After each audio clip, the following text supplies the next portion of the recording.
is it more buy-to-lets and HMOs?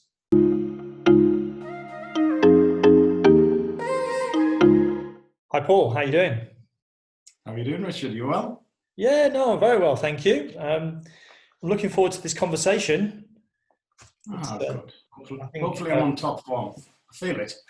excellent. Well, we've already had a conversation before the conversation, and a conversation a few days ago in anticipation of this conversation. So I think there's some great content that you've got and and a fantastic story. So I think it's going to be great to share with our audience. So thanks very much for joining me.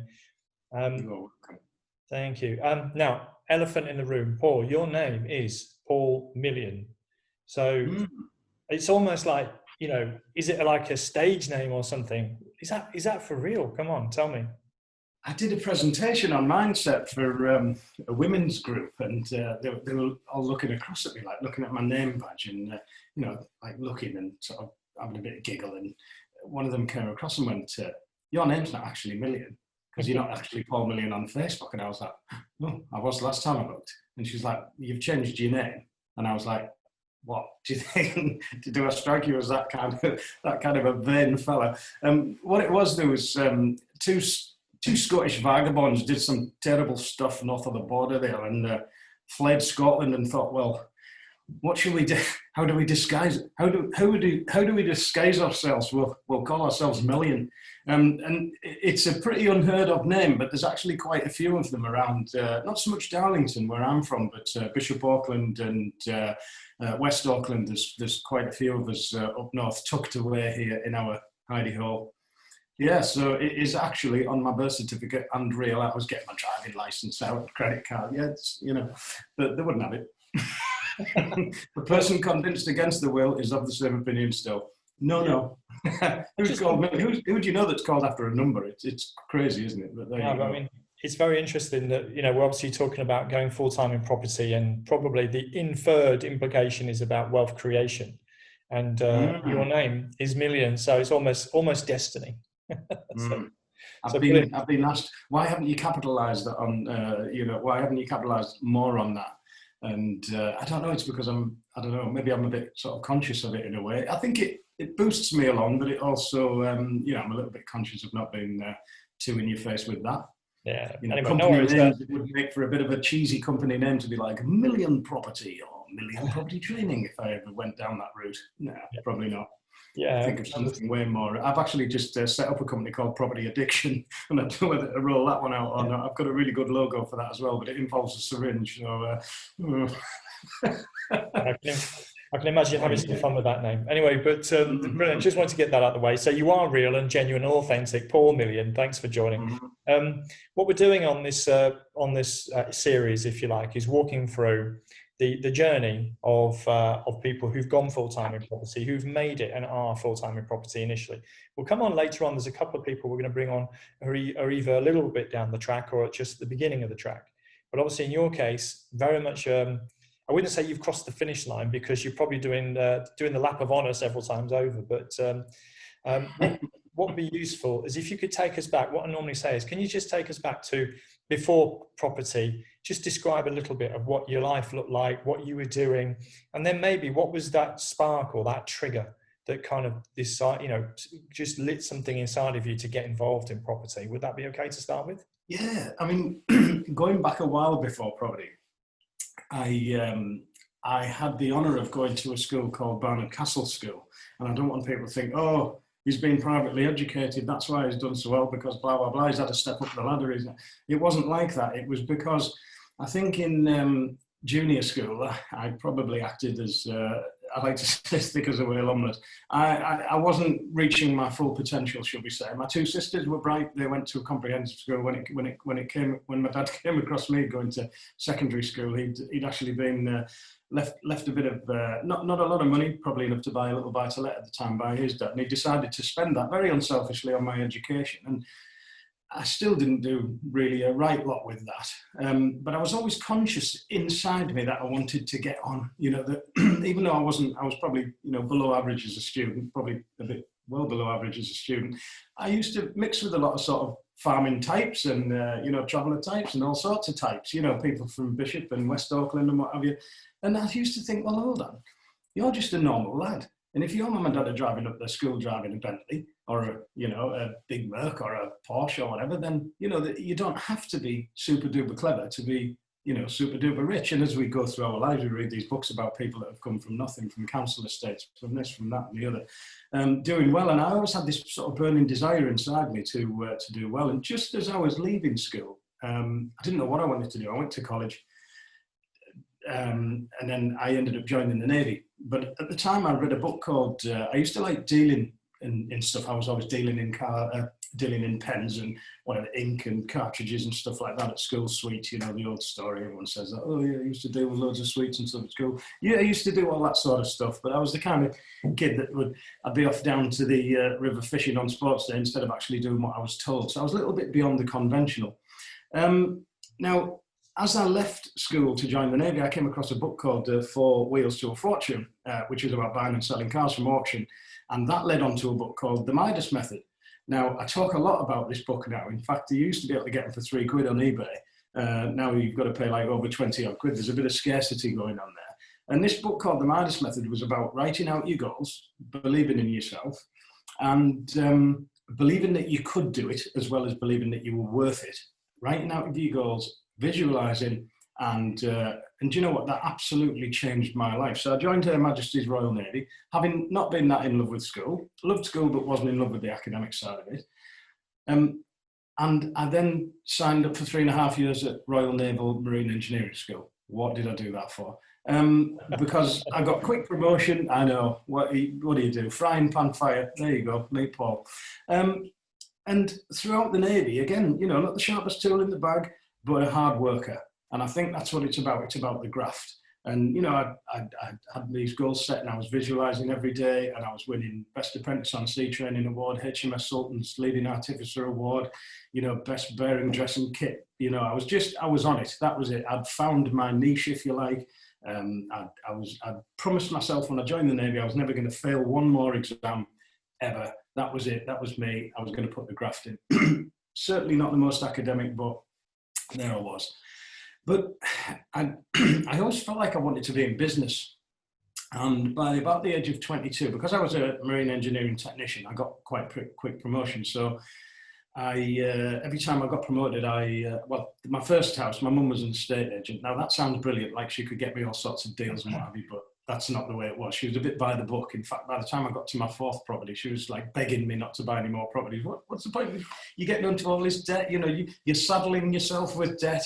You're going to end up in the, whatever. Anyway, so by the age of about 22, as a leading hand, which is like corporal level in the army equivalent, I bought a house. And I was going home on a weekend from land base. My parents were helping me out. Not a particularly great job at the refurb, but we got it finished and got it done and dusted. And I got promoted again, went to sea. They helped me with my second property as well. And then by the time I'd got to about 4 properties, I'd got to the rank of petty officer, which is the equivalent of a sergeant in the army. And then I decided that I was going to leave the Navy because they brought out a phase of redundancies and they were going to pay me £17,000. Now, I'd set out my stall as being the best kind of marine engineering technician I could probably be, but I had this thing inside me that just wanted to do something different. And I just knew that I didn't want to do 22 years at that, even if I was building property on the side. But having those 4 properties at the time and having the security of 17,000 quid to leave, this was going back to 96. 1996. Say again? 1996. Yeah, 1996. And 17 grand back then was probably equivalent to about 35, 40 grand now. So it was enough to buy another buy-to-let, and that's what I did. I bought a house for 17,000 quid. As I left, I did all of the resettlement courses up in Catterick, plumbing, joinery, decorating, every course you can imagine. And with already being a marine engineering technician, I was a fairly handy dude anyway. And I was all about getting home on a weekend, a few hours for the girlfriend, a few hours for the mates. My nickname as a kid, well, at that age, 19, 20, was Rat Boy, because while everyone was out getting tiddled down the pub, I was scratching away in some basement or scratching some wallpaper off somewhere or mixing up some backing off plaster ready for the plaster the next day, So, I used to drive 400 miles home from Plymouth and spend a weekend doing a house up or whatever, getting in amongst it. And I've just got this kind of addiction to property and cracking on, and so that was, I left the Navy, went to work for my dad, doing embroidered sports and leisure wear, and was always doing the property on the side. So I was building my houses up. By the time I got to about 5 or 6 properties, I was literally borrowing properties off people to take the fronts of them off, to put them all back up again, to agree a price. And, I was literally getting right into some of the structural stuff, if you like. First property, I was kind of stripping wallpaper and bits and bats. Second property, doing a bit of decorating. Third property, doing a bit of joinery. I used to watch this fella called Norm Abraham. You can still get him on YouTube, but he used to be on like Home and Leisure Channel. And I used to watch that guy all the time. He used to be a fantastic joiner and carpenter. He could make anything out of wood. He was absolutely great. And I learned a lot just from that. That was our, that day equivalent of having YouTube. It was kind of sitting in front of the telly on the night and putting Norm Abraham on for me, and watching people make skirting boards on spindle builders. I was just interested in that kind of thing. I bought a cottage as well, which took me 3 years of weekends and nights doing it up. And that I just learned all about reclaiming timber, and I underpinned the back of it myself. I dug a massive koi pond and built the outhouses out of the cobbles that I got. I nicked a lot of cobbles off the riverbank as well. And, I was just like a resourceful type of person. And I just loved a challenge. I went to college and did a year's bricklaying 1 day a week on day release. And then thought, oh yeah, that extension's pulling away from the back of that house. I'll buy that place for 38 grand and, spend 7 grand on it in 3 or 4 months of my own time. Actually moved into that property. And spent 7 grand on it, sold it for 98. So what's that, like a 45 grand profit for the sake of cobbling an extension back to the back of the house, making sure it wasn't going to move any further, damp-proofing it out, refurbing it out. I sort of built a little bit of a mastermind of decent tradesmen around me, so I was on my way then, really. And as I kind of worked for my dad, I built my dad's company up from being, quite small to having 16 people working for us. And I was running around the country getting loads of business, embroidered sports and leisure wear, athletic unions all around the place. But nights and weekends, that was property time. Yeah. So, and I ended up, I went around all the banks asking for, I wanted to buy 50 houses. I used to sit next to the Darlington landlords, the old stuffy bunch, me, young whippersnapper with sort of 4 or 5 properties, and then with sort of 60, 70 properties, and, older guys. And I used to find it quite difficult to get information out of them, like I was some kind of, young upstart trying to nick the business. Well, I mean, there's enough property out there for everyone. And that's why I run this place now with Anthony Boyce, the property thing, because I like to impart that knowledge, to people that deserve it, people that have got that about them, I like to impart that knowledge. Because part of the reason is because I used to find it difficult to find the right information, or maybe I wasn't looking in the right places. But the Landlords Association was certainly the place where I kind of got my, right, I want to get 60 houses together. That was my goal. So I started going around the banks after having had these properties, 5, 6, 7 properties for quite some years. The little cottage that I did up, paid 55 for it, turned it into, I think it got valued up 3 years later at about 200,000. Was able to pull money out of that. Basically, I'll borrow money off. I've done a post on Facebook called Remortgaging Your Granny. I'd borrow money off anyone. I'd borrow a house off anyone to do it up, pay them later, buy now, pay later. I think they call that no money down nowadays, don't they? So I've just basically cracked on, and I built up. So I went around all the banks asking for enough money to, saying I want to buy 50 houses. Can you help me do that, please? And I got a lot of knockbacks, as you can imagine, but persistence is to the character of man as carbon is to steel. And I kept on keeping on, and I came across the HSBC. And I actually think this manager at the time was a bit like, right, okay, we'll test this young guy. So I'd rocked up with about 5 or 6 houses with probably 150 grand's worth of equity in them. Going back then, that was probably quite a bit of brass. I think mate, Richard, back at the time, I didn't even think what an interest rate was. Or it was like, if the mortgage was 200 quid and you were getting £350 rent, then that was all right. Didn't think about interest rates going up or down. I mean, there was MIRAS at the time, Mortgage Interest Relief Source. I mean, that's how old I am, 28 odd years ago. Mirus mortgages, whereby the mortgages were so high, you actually got an interest relief when it was actually your own mortgage. And unbeknownst to me, of course, my financial advisor had ended up getting me about 3 or 4 of those at one point, which I shouldn't really have had. But there you go, you move on. I ended up going to the HSBC. This manager from the HSBC actually sort of, in a way, took me under his wing. But when I told him of my ambitions and these other landlords in the association that had like 60, 70 properties, and there's only one way to get 60 or 70 properties, and that's to buy them. And however, by hook or by crook, I just made it my business that was my goal.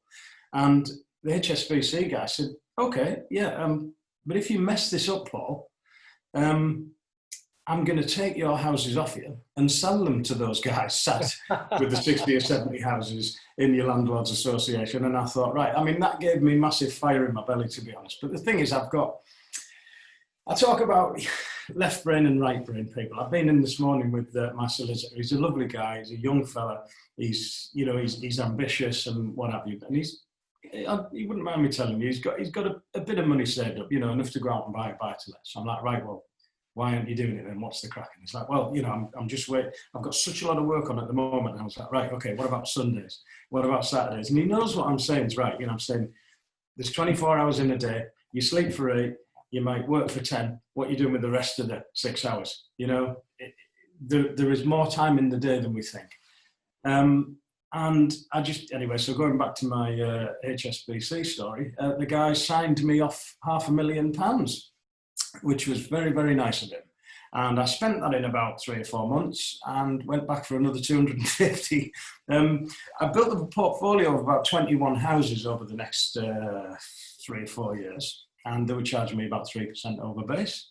And I went back to the bank, and that guy had actually left and got replaced by this other stuffy dude. I didn't get on with massively, to be fair. I don't think he bought into my dream and my journey.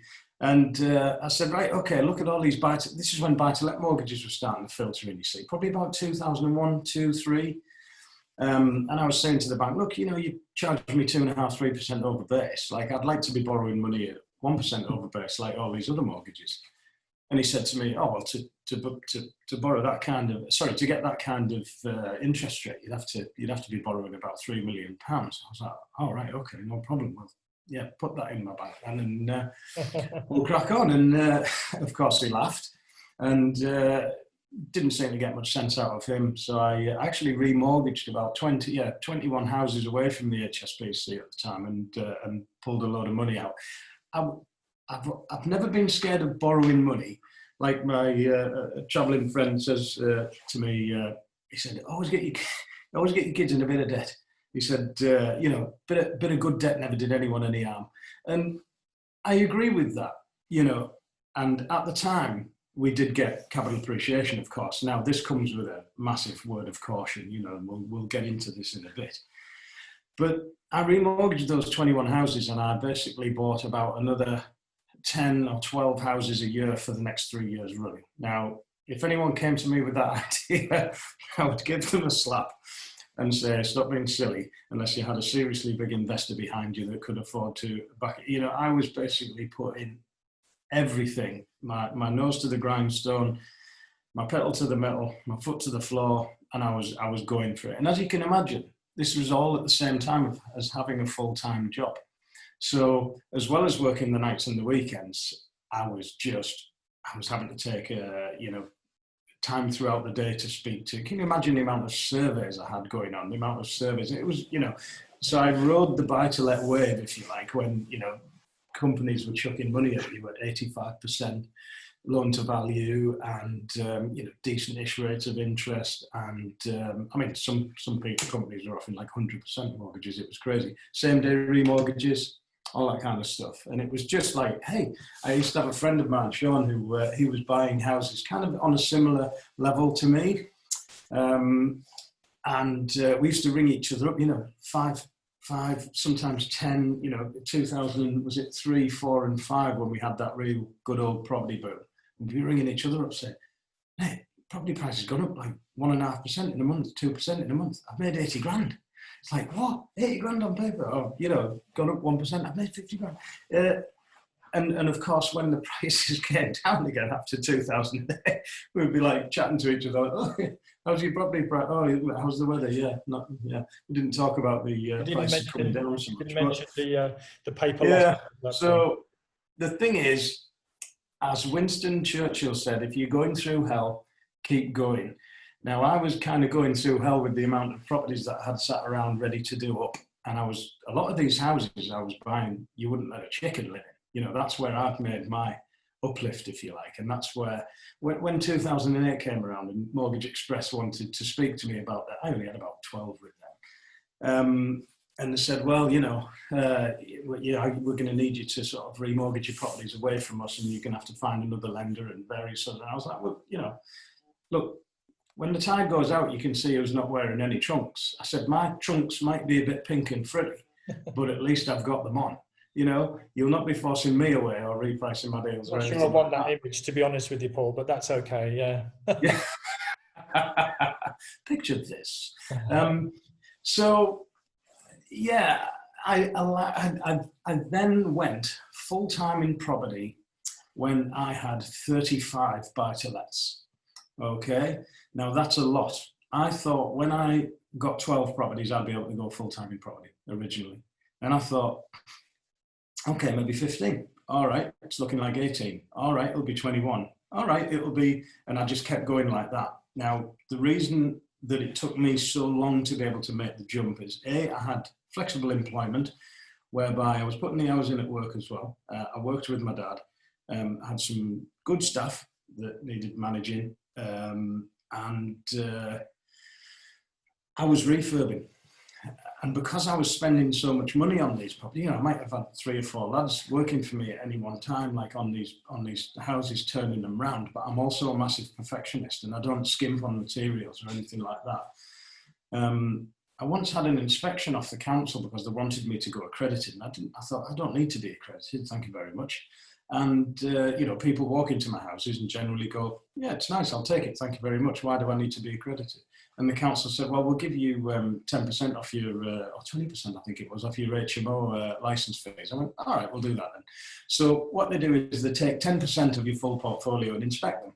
And when the guy from the council had finished the inspection, he actually rang me. He didn't actually pick 6 of my best properties. It was a decent little spread. And the guy rang me from the council, especially to say, can I just commend you as a landlord on the standard of properties that you rent out? Absolutely great, you know, all fantastic little properties. I was like, oh, thank you very much. It wasn't the best ones by any stretch of the imagination, but thank you, I appreciate that. So I became accredited, and then they stuffed that off a couple of years later. But yeah, so that was my buy-to-let journey. And then when I went full-time in property... Pause for a breath, Paul. Pause for a breath. So 35 properties. When was that, or how long into, you know, starting out was it? Can you give us some sort of time reference? That would be by about 2005. So then you're about approximately what, 10 years in? 10 years in? Would have been, yeah, that would have been about right. No, by 2008, no, sorry, I'd have been longer than that. And by 2008, I started to build some industrial units when the world collapsed financially. And I think I'd been in it 18 years. Yeah, I think I started in about 91, 92. Oh yeah, because I forgot you started whilst you were in the Navy. That's right. It was 96, wasn't it, when you said that you had the 17,000 from the Navy? That's right, and I left having 4 or 5 properties. Yeah. Okay. And those properties, by the way, gave me that choice, even though I only had sort of about 4 properties. I think my 5th property was the one that I bought with my redundancy money. And those properties, now I was probably earning maybe 18 grand a year as a petty officer, which is equivalent maybe 30 grand a year now, something like that. Now, that's not really enough to think, right, I'm going to leave now, even if you get paid for 6 months after. But having those extra little properties there as a bit of a backup, and having my family were behind me as well. You know, I wasn't going to starve. I went to live back at home with my mum and dad, even though I had these houses. You know, I wasn't going to kick a tenant out to go and live there. I'd rather live in a tent in the park than, you know, lose rent. No, I actually rent this little office. It's £200 a month. It's the only thing I do rent, and it brings me out in a rash paying that. I prefer to collect it rather than pay it. But there you go. It just gives me that flexibility. So someday I'll develop something that actually, when I built my industrial units, I built myself a little unit there and thought, hold on, £600 a month I could get for that. Just rented it out in the end. So I've got lock-up garages all around the town. Or the other follow-up I just wanted to ask is, why did you keep resetting the bar of the number of properties that you would need to go full-time? You said it was 12 originally, and then you just kept lifting the bar, and eventually at 35 you said, okay, that's enough now. What made you keep changing and lifting the bar? Well, that's a great question, and it was all about money, to be fair. It was about having enough money to survive and do what I was doing, because my activity was so intense. And I needed such a lot of money for refurb. So every property that I was doing up, I was basically needing about 10 grand. If I was on the tools myself, maybe 8-10 grand to turn a refurb round. And when you come off the tools, or you're purposing other builders and what have you to do that refurb for you, you might be talking 12,000 quid to do a refurb. And I just had such a lot going on. If I'd have done it inch by inch, life's a cinch, instead of yard by yard, life is hard, I would have probably been able to leave sooner. Make the step sooner. It just seemed a natural thing. And there was a time I bought this actual piece of industrial land for 80,000 quid, and I went to so I got planning permission on it, and it got valued at 220. This was about 2006, 2007, after the big flurry of activity with buying sort of 10, 12 houses a year for 3 years running. And I thought, do you know what, that was quite easy. I bought a piece of land for 80 grand. Well, I actually borrowed the money off the fella that sold me the land to buy it off him, and called it a personal loan. So that's a proper no money down deal. Then got the capital uplift of the planning gain.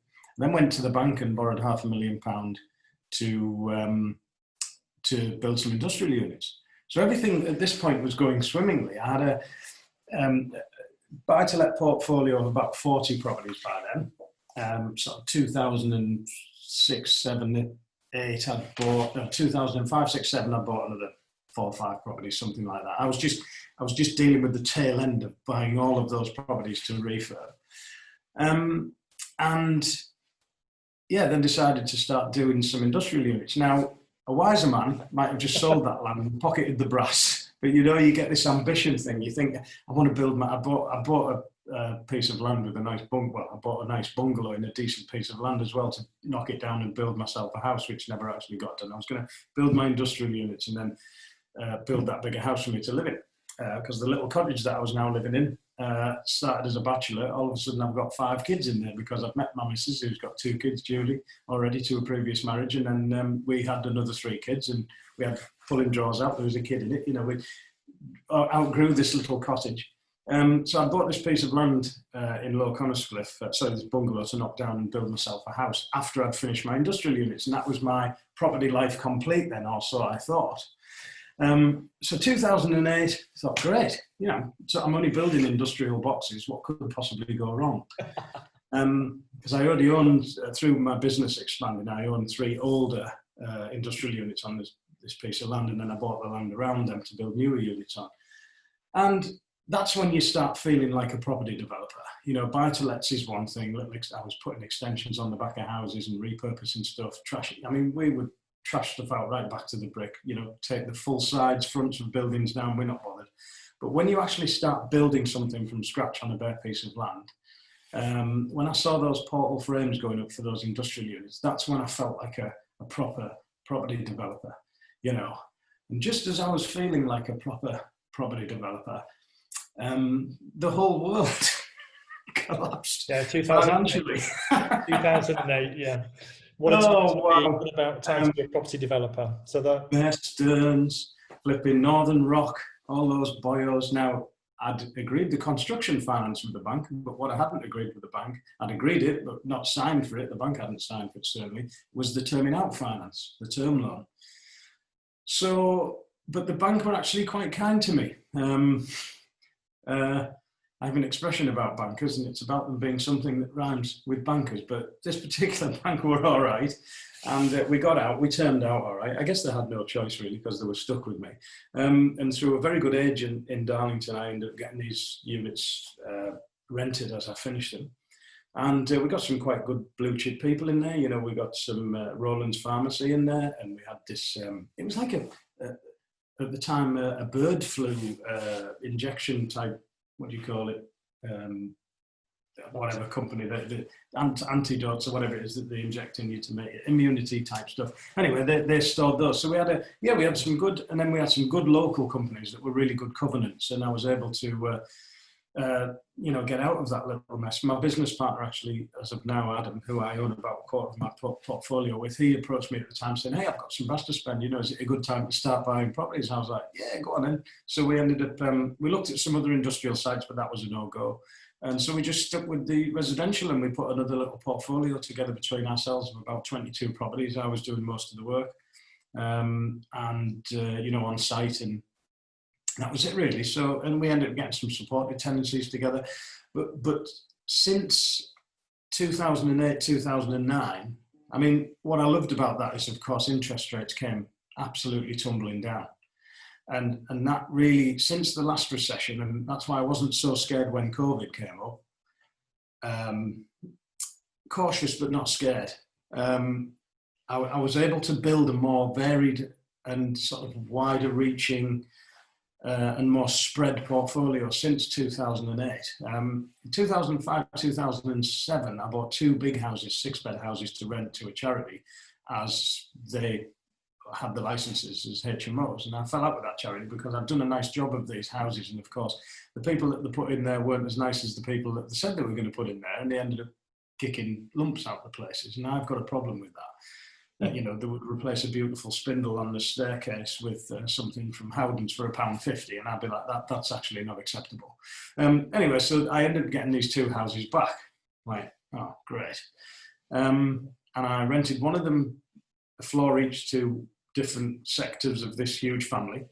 And the other one was just empty for a while. I was trying to get care providers involved. I was trying to think about other ways of doing it. And the charity actually came back to me and said, "Oh, we're losing our contract now. So would you like to take, out of 40 people that we've got to effectively make homeless or re-provision to other providers, would you take the 6 of the best?"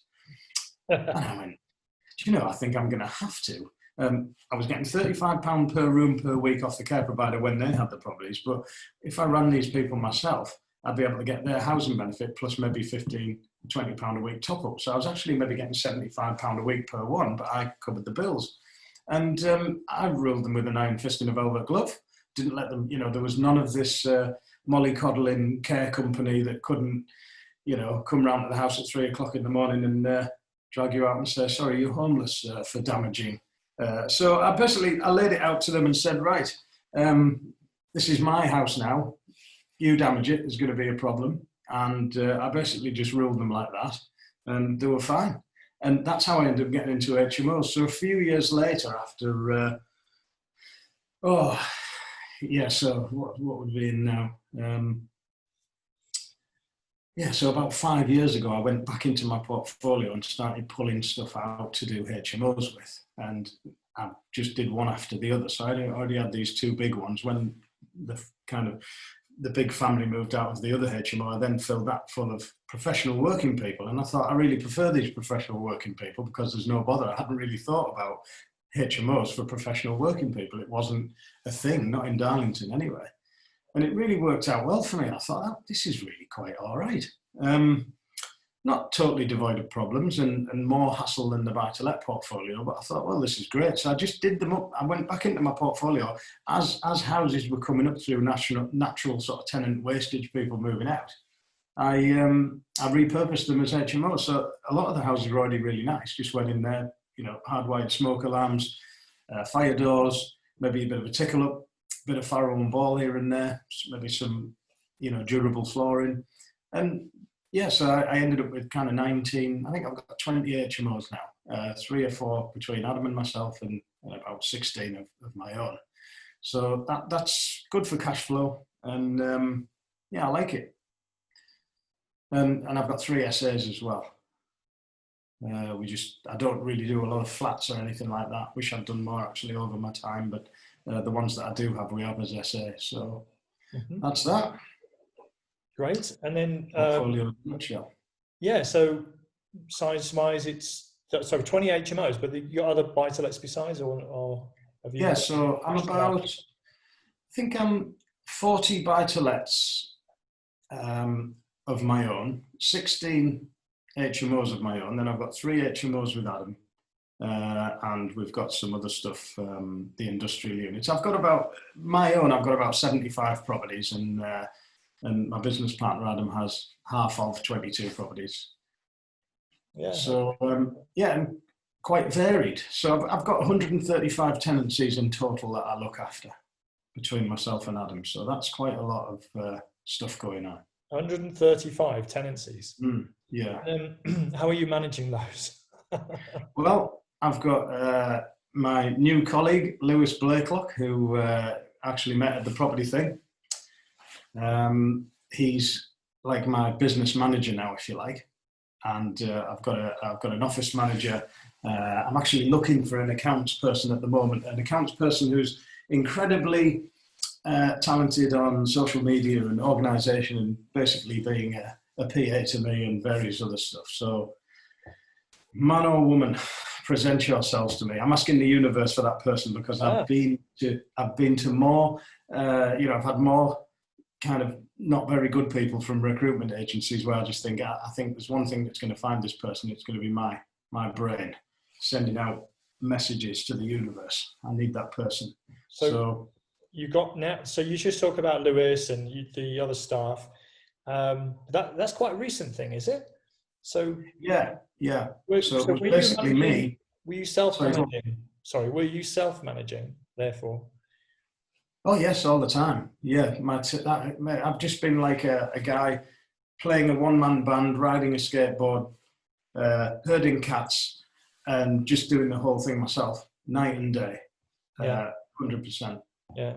Well, and I know that you're looking at different things going forward as well, aren't you? You're looking at different types of project going forward. So just a quick glimpse into that, what your current and future pipeline might look like. Is it more buy-to-lets and HMOs? Oh, no. HMOs and co-living. So at the moment, I always like to have 6 or 7 empties sat there. It wouldn't feel right without, some empty properties sat about. So I've got, at the moment, to do that, I've got going into planning permission, a 12-bed HMO. I'm looking over at my wall, all my project sheets are up on my wall here. I've got 4 micro-service departments. So I've identified there's a blurring or a need, I think, between HMO and SA.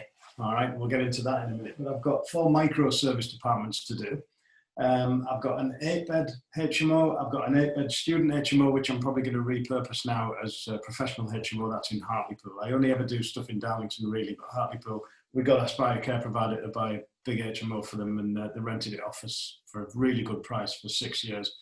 And that 6 years sharp came around and went. So now I've got to repurpose that. What else have I got? A 12-bed HMO to do, which is kind of co-living. I've got a big building up by Darlington train station, which now the council are going to compulsory purchase order, which is a pain because I wanted to do 21-bed flats in there, or some service departments and flats with a little bit of co-living as well. And then I've got, a couple in the offing at the moment that are nice sort of 20-bed co-living developments, or a mix of micro SA and co-living. So I'm definitely moving away from the buy-to-let stuff. I've tied Lewis to me by buying a buy-to-let with him, and we're doing a JV. And then, but the next thing we do will be a small commercial conversion, probably get some flats into that. I believe in small units of accommodation. I mean, stemming from being a bloke that's got lockups all around the town, property all around the town, a million things going on. Like, some of the best times in my life had been utter tranquility when I bought a motorhome. I used to take it up to the mountains. It had my snowboard, it had a big garage on the back, snowboards in there, generator, fuel, extra water, the thing full of all the right food, all the right provisions, all the right clothing. And I used to just go up like a hermit and live in the mountains next to a ski resort so I could get on the ski lift. and just lived there for 2 weeks, just reading, catching up on box sets, kidding myself I could run my businesses from up in the mountains. And I did that 3 years running. I got about 8 or 9 weeks per season snowboarding. I'd just leave it somewhere like Geneva, I'd fly back and forth with EasyJet, cheap as chips, and just pay my ski pass, and that'd be me in the mountains for a couple of weeks. And the feeling I used to have up there was just complete. Everything I needed was in that small space. I used to do all my best ideas, all my best cooking, you know. My son used to come with me, my brother-in-law every now and again, but a lot of the time I'd just be by myself, and it was amazing. And I really love that kind of micro living, if you like. Everything you need, like no wastage. I love this. There's a program on Netflix called Minimalism. And have you seen that? It's brilliant. And these guys just live off just a few items of clothing. You don't need all the stuff that we've got in our lives, you know. Sometimes when these HMOs are getting finished and the rooms are beautiful, like lovely handmade desks out of scaffold battens, my mum would balk. And they've got this, like, you know, mode of living, and I really like that, and I really want to take that into co-living, as it were, and with also a little bit of co-working. So that's the future. The reason I was smiling a little bit is my eldest daughter. Her vision is to basically convert a van, and she calls it van life. So she wants to convert a van and then travel in it and live in it. So yeah, I know exactly about that. And in fact, I've got give me a shout. I've got someone else I'm going to be mentoring shortly who's doing exactly the same thing. So I think it's trending, micro living, minimalist, you know, lifestyle. It goes hand in hand with some other things like sustainability, for example. My eldest daughter's a vegan, as it happens, you know, so this sort of, the millennials are starting to think in this way. So I can see why you're heading in that direction. There's an appeal for it. But Paul, just in the interest of time, I just think what I want to do is to get a few life lessons out of it, because we've got your story, and I'm sure the story is continuing, by the sounds of it.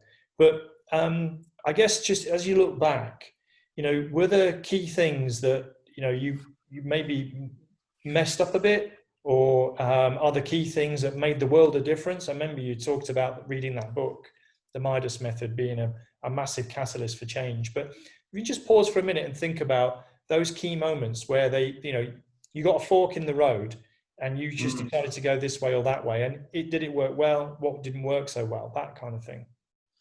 You know, I lived my life by this expression.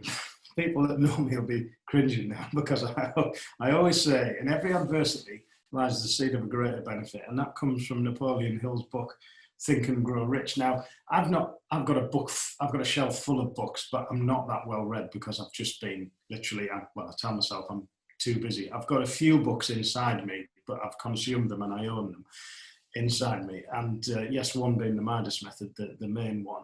But I always say, in every adversity lies the seed of a greater benefit. And every time I've been kicked in the backside, every time I've ended up flat on my face, every time I've been, you know, thinking, you know, this is it. When I did those industrial units, and I thought, has 18, you know, I beat myself up then for being too ambitious. And like, has 18 years of hard work been, you know, put to the sword because of my goddamn ambition? You know, did I have to build these industrial units? Why didn't I sell a piece of land? And then the next thing, interest rates come down to like less than 1%. Investors start coming out of the woodwork, you know, with money to spend that they used to have at the bank at 6%. Now it's at 1%. So in every adversity lies the seed of a greater benefit. Forks in the road. I wish about 15 years ago, maybe earlier, I'd gone out to investor finance. I really feel as if two people can do more than the work of, you know, 3 times the work of one person, if you like, and having that right mastermind of people around you. I mean, I've just been, what we say in Darlow, head down, arse up for this last 3 decades, cracking on. And just over the last year or so, probably, yeah, about 1.5 years now, I've been sort of property networking. I wish I'd networked. You know, the property thing is an absolutely brilliant group of people. We're not like, you know, your average pin or whatever, where they've got courses to sell and stuff like that. You've been and done a presentation to the meeting, which was very well received, by the way. We really enjoyed that, and you're welcome back at any time. In fact, we want you to come back as soon as. everyone who chats there says, what a fantastic meetup this is. Absolutely brilliant. No airs and graces, few pints. We do it on a Friday night so we can have a Ruby Murray curry afterwards. And we all just chat property. And the group chat is just full of friends, you know, property friends. It's just people getting on and helping each other out. And that's what I'm all about. And I wish I'd sort of stuck my head above the parapet and had a bit more of a look around rather than just getting completely ensconced in the actual journey. I mean, I was on the tools myself for, 20 odd years of my 30-year property journey. And I love that.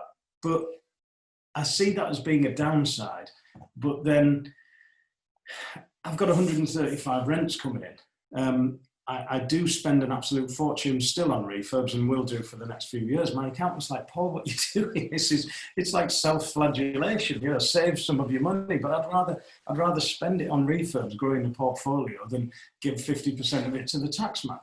I pay a good whack of tax every year, but when I look at what I would be paying if I wasn't spending money on refurbs and what have you, just not worth it to me. So yeah, I'm restructuring at the moment. I've got a really good tax advisor on. Of course, I've got most of my portfolio, a lot of my portfolio rather, in my own name, where I wish I'd had it in a limited company from the beginning of time, really. But of course, you borrow this money the easiest way possible, and the easiest way was in my own name at the time. So, a lot of my properties are in my own name, so I've got to effectively start buying those now through into limited companies. And there's all these, property it's not easy. And what I would say to people though is, I've alluded to the fact before that, I've never been the sharpest tool in the bag, but what I have got is drive and motivation. And I've got a really good bullshit filter. And I hear so many stories. I help so many people out on a one-to-one basis. And like, what, you'll come around my house and chat to me? I'm like, yeah, because if I can see potential in someone, I'd love to spend an hour of my time completely free. It always ends up being 3 or 4 hours, as you can imagine, and getting a blank piece of paper and pen. What is the problem? What's stopping you? There's so many super intelligent people out there that have done all the courses, read all the books, done whatever, and there's the self-help books. The books are off the shelf, on the shelf, the next book, next book, next book, next book, next book. And it's like, right, now's the time for action. And now's the time for accountability and self-accountability. Some very, very clever people out there that know a hell of a lot about property and have studied this part of the journey, but just jumping like a lemming off the cliff into the relative unknown. You make it as known as possible by obviously reading up on the right stuff, but people are looking for that answer. People are looking for that, well, what is it?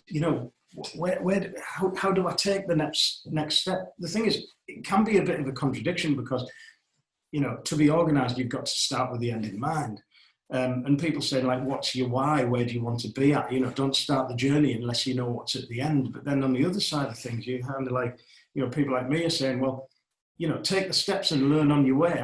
I've learned on the way. I've learned on the journey. And I say, life is success is a journey, not a destination, isn't it? And so people are thinking, well, do I have to start with the exact end in mind, or do I just start and then sort of figure it out as I go along? And I think that the answer to that is actually having your goals written down on a piece of paper that you sit and visualize every morning. Just visualize yourself doing it. I won't get into all the mindset crap now because I'll be on for 4 hours.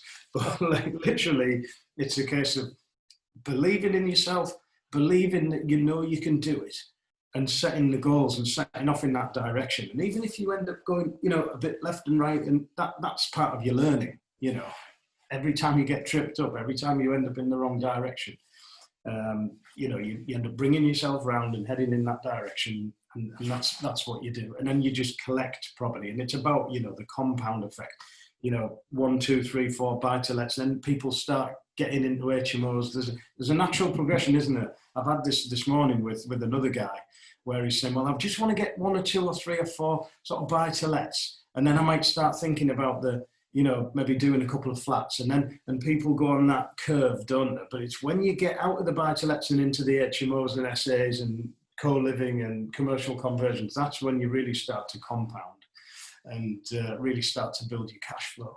But feel the fear and do it anyway. That would be my tip for most people. And where do I get the money from to do it? Ask the universe, ask everyone, ask your parents, ask your brothers, sisters, aunties, uncles, because to JV with these people now, anyone that you know who's got a little bit of money, it takes a long time to save money up. Get a Sainsbury's loan for your deposit. Or I'm talking actually pre-COVID times now, or 2 years in the future. Obviously, we have to be very careful with COVID. You know, I'm not trying to say to everyone just shoot from the hip and go and buy something straight away. Obviously, that's been a blip on the radar, that one, hasn't it? Oh, just a bit, yeah. But I mean, I think in every, what did you say? You had the right quotation, but basically every cloud has a silver lining, doesn't it? So in every adversity lies the seed of a greater benefit, 100%. I know that. Yeah, it seems to be. Put yourself out there. Yeah. Well, it's interesting some of the things that you've done. So, for example, there's some key moments I've picked up. That conversation. First of all, the conversation with the HSBC bank manager. I mean, there was actually conversations before that. So you started investing when you were working in the Navy. So you bought your buy-to-lets, you started doing stuff. But then you thought about the landlords meeting that you went to. And you set this goal, didn't you? I think, actually, I wasn't sure if it's 50, 60 or 70, because every time you said it, it seemed to go up. So yes. it seems in that 60. area. 60. I wanted 60 properties. That was my goal, yeah. Now, the conversation with the HSBC thing and the fact that you got the $500,000 facility. But what really impressed me is that you went and spoke to a bunch of other bank managers before HSBC, but you kept going. Oh, yeah. So that a lot of people go, well, I want 60 properties. I go and speak to my bank manager. Oh, my bank manager said, no, oh, that's not possible. I'll give up. But you didn't, did you? You didn't. It's just a hurdle. The thing is, if you've got goals, you know that you're going to get there. Nothing is going to stop you. And if you notice ever, my voice changes a bit when I start talking about that, because it actually wells me up inside to think about people not taking the opportunity that they need to take, and not taking no for an answer is not taking no for an answer is one of my biggest qualities, you know. And saying, no, I'm all right, fair enough. If we can't agree, we'll have to agree to disagree. I'm going to go around you. I'll go above you. I'll go underneath you. I'll go over the top of you. But nothing's going to stop me getting to where I need to be. Now, sometimes I've regretted that, and I've thought, you know, I've done too much here, you know. And when I've not spent as much time at home as your average dad, you know, I justify that by saying, well, you know, I'm doing it for my kids, you know. But actually, the other side of that is I won't be giving it to my kids until such times as they could actually run it, because it's like, if you're like lottery winners getting whatever, £1 million in the bank, and a year later it's gone. It's like, no, you've got to be able to run that. I mean, that's actually a good little segue, if you like. I'm currently with Paul Smith from the Blue Oak Group, who, and there's a few people that have really helped up over the last couple of years that have really taken it, not just what I've told them, but they've had that fire in the belly in them already. And I've just been able to, you know, fix the rudder a little bit and put them in a different direction, and then see them go like that. Whoa. And Paul's one of these guys, and we've remained brilliant friends since he came to the second property thing, where I thought the first property thing that we did, it was because basically PIN meetings and PPN meetings, sorry, I'm going off at tangents here, PIN meetings and PPN meetings had shut down. And we were like, well, where are we going to network? I'd only been networking for a few months. I was this kind of jinx that, you know, I go to a networking event, it then closes down. So we decided to do our own one, and brilliant people turned up, and I was expecting like 5-10 people at the first one. And of course, a lot of people, this kind of like property thing, it's like people want to know how you got there. There's actually no golden elixir of information here. It's just about graft and about mindset. But like 25, 30 people turned up, and I was like, what am I going to say to this lot? You know, so it was more, you know, networking, saying what we did and just chatting on. And I was so enthused by the amount of people that turned up that were like, oh, 18, 19, 20, 21-year-old, maybe 25-year-old, didn't know how they were going to get there, but they were going to get there. They were the guys that I thought, you know, brilliant. You know, this is absolutely fantastic. And yeah, it's just that kind of thing, to see people going on the way and being able to help them out, and just, I don't know, that networking thing, it's great. It's just a case of not stopping. So I started to get my kids involved a little bit, trying to get them along to property things. So me and Paul Smith from the Blue Oak Group, we do now a mastermind, which is happening at 1:00, which we now do every month with my kids. One of my kids is, so Jake's 19, coming up. He's got a business partner, Max. I've got my daughter Rosie, who wants to be a interior designer. She's 17. We've got Lewis, who sits in. And so between the four of them, we're kind of closely mentoring them and saying, right, well, you know, what can we do? Can we, and it's not about just getting kids to be multi-millionaires by the time they're 30 or whatever. It's about, you know, my kids are my kids, and they haven't set the world alight academically either, but I want to give them this spark. And the amount of people after I've posted on Facebook have said, excuse me, I'd like to be on that. I'd like to be on that mastermind. Thank you very much. And I'm like, no, you know, it's an experiment. We don't want to dilute it down too much or anything like that. But I think there's such a lot to be said about, you know, mentoring and just giving people the tools. I mean, I pay, you know, 12 grand a year to be mentored in commercial conversions. I wouldn't have it any other way. The following year, I'll be mentored by another commercial conversions dude. I can't imagine me not going now for the rest of my property career, being mentored by someone who has spent 20 years doing what I need to get into. It's like, so I'm going to take the fractionally distilled essence of your knowledge for 12,000 quid and put that into something where I might be spending 200, 300 grand a year on refurbs. And it's like, how could that not be the best sprat to catch the biggest mackerel in the whole wide world? Crazy. I can literally see your passion, well, throughout the conversation, but certainly in the last few minutes. But unfortunately, I've got to have an eye on the time, Paul. So I think probably, and I know if it's probably appropriate to talk about this, because you and I, when we get going, we can get going in terms of talking. But I think what we said before we came on air was maybe that you might like to write a few words in follow-up. Is that still the case that you're thinking? 100%. Or did you get it? I'm actually at my best when I'm writing, because then I can go back over and do some editing. Yeah, exactly. Well, I think it'd be great if you wouldn't mind doing maybe a follow-up blog post, which we can share. That would be fantastic. But I guess really just to draw some conclusions and a close, maybe is there any last-minute thoughts or comments? Quite quick ones, obviously, and then how do people get hold of you if they would like to be inspired a bit more and learn about the property thing and just talk to you, etc. Well, I have my Facebook profile is just Paul Million. Okay, I'm on, you know, most of the sort of biggest groups out there. Property Thing, we have a Facebook page called the Property Thing Group. I'm going to be starting, you know, my missus says, did you say you're a GNU? Yeah, because I'm going to do this. I'm going to start an Instagram profile. I've actually started it, Paul Million 99, and there'll be some good stuff going on there soon. I'm rebranding at the moment, and all these co-living developments and what have you going to be fantastically interior designed by some other fantastic people who are on Instagram. So there's going to be a lot of great stuff to see on there. Yeah, so I guess that's me really. And yeah, I look forward to doing a blog post or whatever you would call it, or a follow-up or anything like that. Happy with that anytime. And I'm happy to answer anyone's questions, by the way. And what I would ask people to do is to just keep on keeping on and just believe in yourself and just actually take action every single day. I have a post-it note on my computer that says, 3 frogs and 3 pieces of elephant. You swallow a frog whole and you eat an elephant one piece at a time.